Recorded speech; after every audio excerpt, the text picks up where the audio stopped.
Je veux maintenant vous parler de la différence entre la marge et la rentabilité. La marge, c'est ce que vous dégagez par rapport à vos ventes. Vous avez réalisé des ventes, vous défalquez vos coûts opérationnels et vous obtenez un résultat, par exemple un résultat d'exploitation ou un résultat opérationnel. La marge, ça consiste à dire, pour 1 euro de vente, qu'est-ce qu'il me reste à la fin en résultat, après que j'ai déduit tous mes coûts. La rentabilité, c'est un peu plus compliqué. C'est plus une question d'efficience. La rentabilité regarde aussi le résultat que vous avez dégagé, mais elle ne le compare pas au volume des ventes que vous avez faites, elle le compare plutôt à tous les moyens que vous avez dû mettre en œuvre pour dégager ce résultat.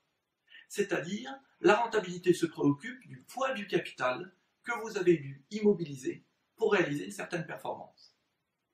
Prenons un exemple.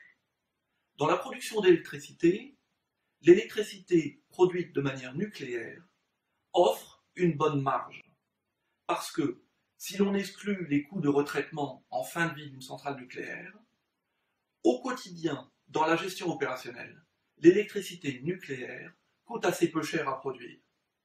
Cela veut dire qu'une société qui se fonde essentiellement sur la production nucléaire d'électricité va avoir un bon taux de marge.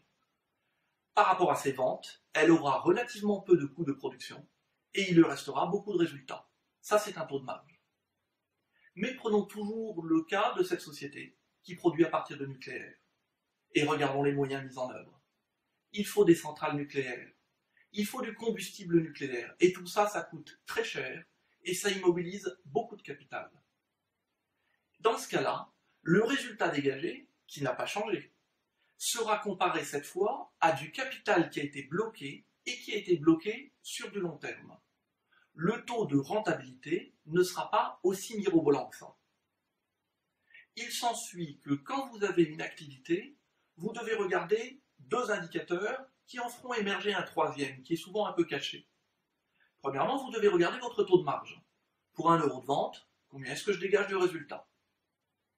Deuxièmement, vous devez regarder votre niveau de rentabilité, qu'on peut redéfinir en disant est-ce que j'ai besoin de mobiliser beaucoup de capital dans ce métier pour atteindre un certain niveau de résultat? Ou bien, pour 1 euro de moyens engagés, combien je dégage comme résultat annuel? Ça, ce sera votre taux de rentabilité. Et en fait, le troisième indicateur qui fait le lien entre les deux sera ce qu'on appelle la rotation d'actifs. La rotation d'actifs, ça consiste à voir si votre capital immobilisé génère beaucoup de flux d'activité, c'est-à-dire beaucoup de ventes ou pas. Si vous avez très peu d'actifs et que vous faites beaucoup de ventes, par exemple, vous êtes dans le négoce, ou bien vous êtes consultant, ou vous êtes dans une activité de service, avec très peu d'actifs, vous avez un très fort volume de vente, vous avez une très forte rotation d'actifs.